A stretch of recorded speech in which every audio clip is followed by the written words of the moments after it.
Good morning, students. Today is May 4th, and I'm very excited today because we're beginning the unit on Romeo and Juliet by William Shakespeare, who sits here in my living room.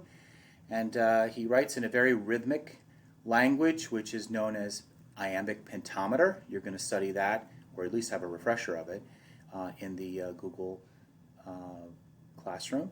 Plus, I have the Ed puzzle I'd like you to do on the prologue today, and I want you to start writing some notes about William Shakespeare's big idea and his themes. What I'd like to first remind you of is that you need to still have your videos uploaded to the Padlet that I have placed in Classroom. Also include your Article 2. Today I'm going to read the prologue from Romeo and Juliet, and then you're going to study it a little more in depth as you go through the Google Classroom assignment today. This will be due later tonight. You will also have partners.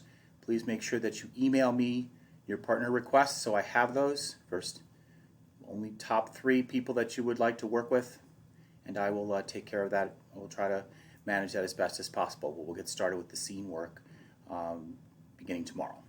Okay, so let's start the prologue. 2 households, both alike in dignity, in fair Verona, where we lay our scene. From ancient grudge break to new mutiny, where civil blood makes civil hands unclean.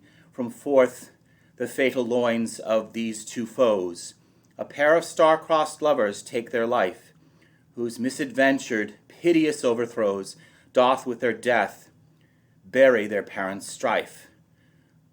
The fearful passage of their death marked love, and the continuance of their parents' rage, which but their children's end naught could remove, is now the 2 hours' traffic of our stage, the which if you with patient ears attend, what here shall miss, our toil shall strive to mend. All right, so now you will go through the assignment in Google Classroom, and I will see you later. If you have any questions, please join me live on Zoom.